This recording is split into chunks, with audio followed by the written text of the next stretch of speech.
Hey, what's up guys? Viper here, and today we go a little bit deeper in the knowledge of blinding your opponents. Namely, we'll be talking about tactical flashlights.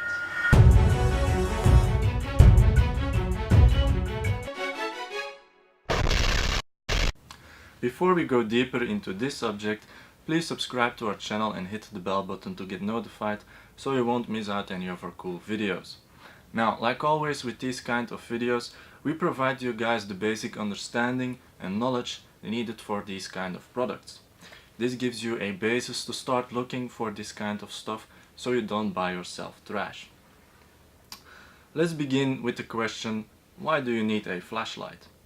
First and most obviously is to light up areas that are too dark to see in with the naked eye.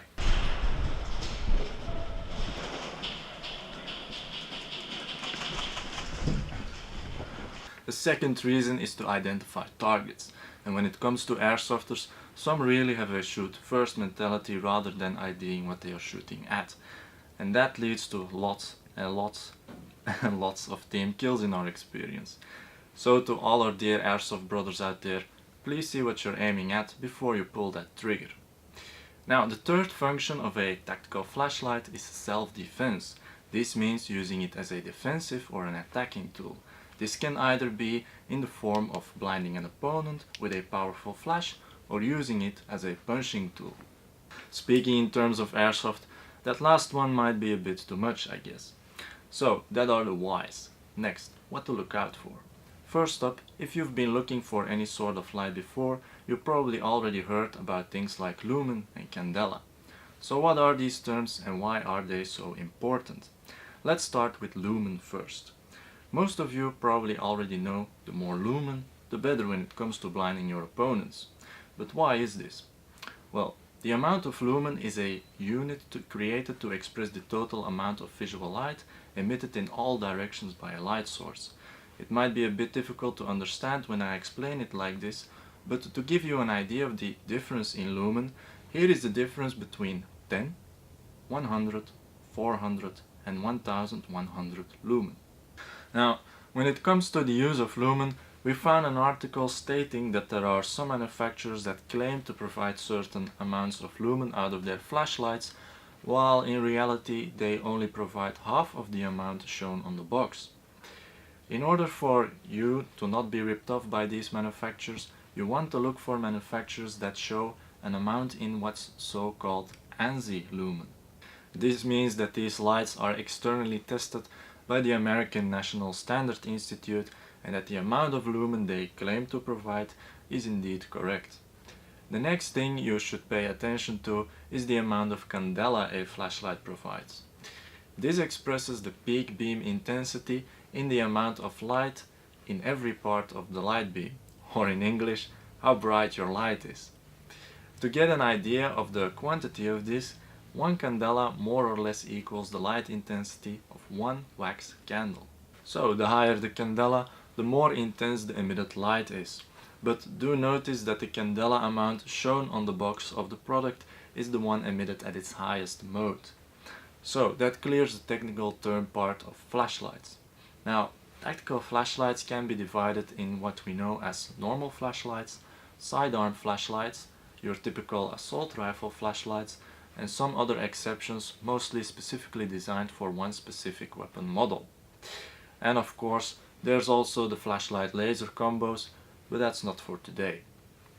The difference between those more specified flashlights is that they are generally lighter in weight for their purpose than their handheld cousins. This is because normal flashlights require an added mount, pressure pad and other stuff, while the specified ones are built with all that stuff already implemented. And in some cases they're also easier to use.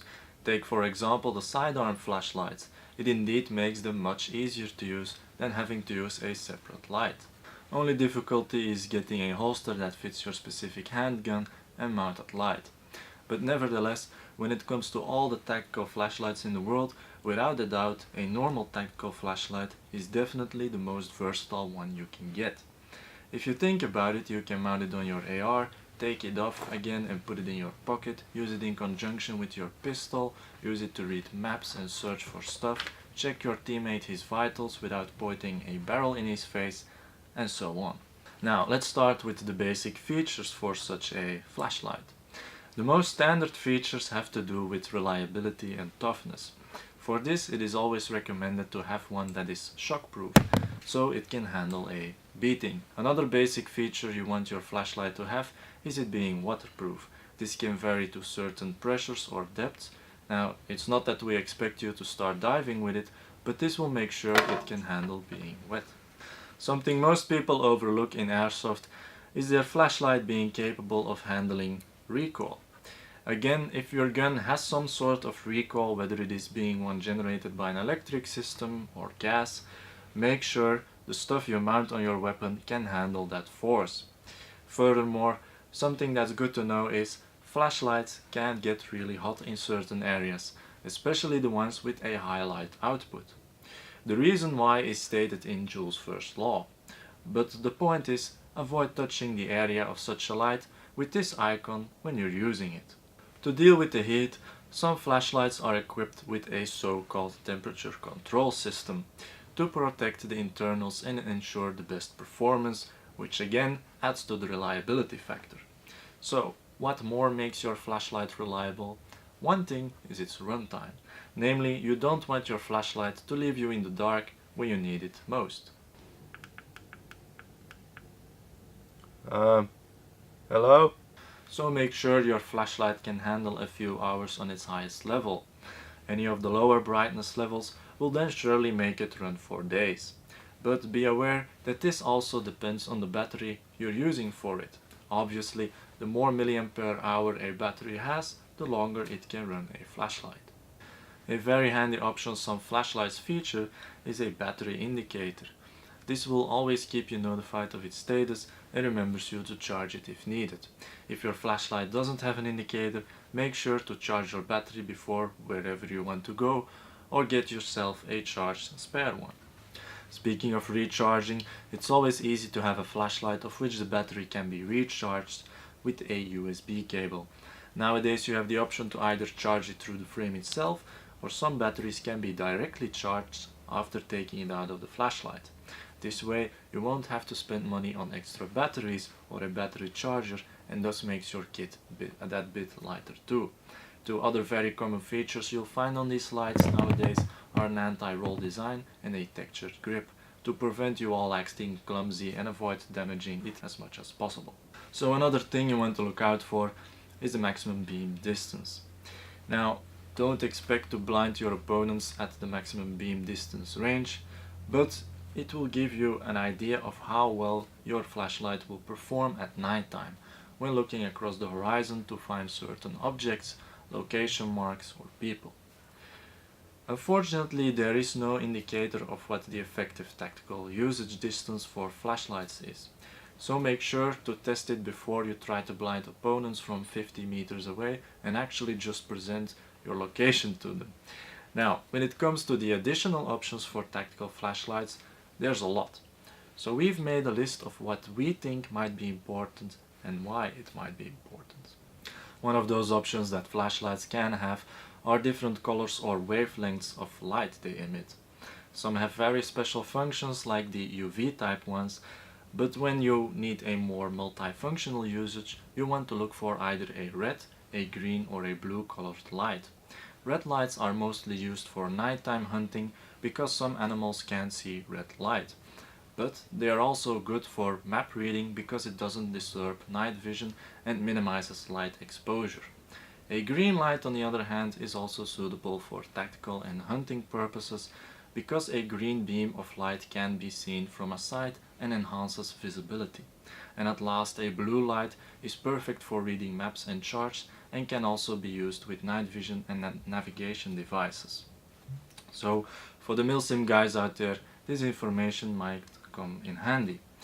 Now, more specifically, some flashlights have different modes and can even be programmable by selecting different presets that suit your specific needs. Possibly the most important ability is to dim your light. This allows you to see where you're putting your feet without emitting high amounts of lumen and revealing your position. Another very effective mode when it comes to self-defense is the ability to go strobe. This will not only blind your opponent, but it will also disorientate them if they are close enough. A mode that is not as important to everyone, but always good to have, is an SOS mode. You never know when you get hurt being on your own, or when you want to signal your teammates, you need backup and have no other way to communicate with them at that moment. Now, there are a lot of other modes flashlights can have, for example replicating police lights by emitting blue and red light, but if you are not on active duty it's even illegal to use something like that. So guys, be aware of what you buy. So that's about it for the modes flashlights can have that we think are the most important ones. Next, some tactical flashlights are provided with quick access buttons. This can for example be a direct strobe function or an easy dim button. This makes a flashlight much easier to use due to the buttons being on a more natural spot when you grab onto it. So that's it for the options on a flashlight we wanted to cover for you guys. Let's talk a little bit about the possible accessories. The most basic accessories you'll find are a tactical clip to hook your light onto something and a tactical ring that helps you to use a flashlight with pistol shooting. These are things you very regularly see on these kind of tactical lights. Another thing you very commonly get with such a flashlight is some sort of pouch to mount it on your belt or carrier with a molly loop. This obviously allows you to easily carry it with you. A very common accessory for colored lights is to use a green, red, blue or whatever available polycarbonate or plastic cover.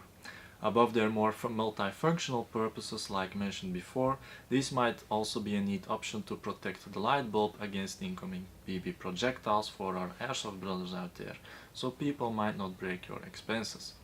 Another option you find these days, what makes a tactical flashlight truly look like something tactical, is a strike bezel. A bezel of course also has a function besides looking cool, which is to strike someone or break glass with it. So if you're looking for something like that for whatever you do, now you know some lights are equipped with this. At last we go over mounting a light on your gun. Now if you do not have a specific AR flashlight, you might consider putting a normal one onto your primary weapon system. Most military manufacturers will provide a range of mounts for their range of flashlights, but if that's not the case, you don't have to worry because there are also universal mounts available on the market. So you surely have the ability to mount your light if you want to. Now, if you do mount a flashlight on your primary, you will need to consider about how you want to access it when it's mounted on your weapon. This will mostly come down to personal preference, and in order to do so, you might need an extra accessory like a pressure pad. When it comes to pressure pads for tactical lights, you mostly don't get a lot of choice, because these are brand and sometimes even model specific. Also a thing to consider with this is that although your flashlight itself has some sort of quick access modes like the dim and quick strobe function, it doesn't necessarily mean that the pressure pad also provides these functions. So make sure to check that before getting one, because a limited usage definitely won't make it any better.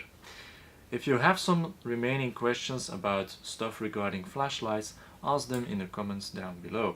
Also don't forget to get your shot at our awesome monthly giveaways. You can find the link in the description down below. If this kind of stuff helps you out, make sure to subscribe and hit the bell button. Thanks for watching and we'll see you guys next week. Please see what you're aiming at before you pull that trigger. Now, the third function of a tactical flashlight is self-defense. Nee, serieus? Allee! Also a thing to consider with this is that although your flashlight it helps. Speaking in terms of airsoft, that last one might be a bit too much, I guess. So, that are the...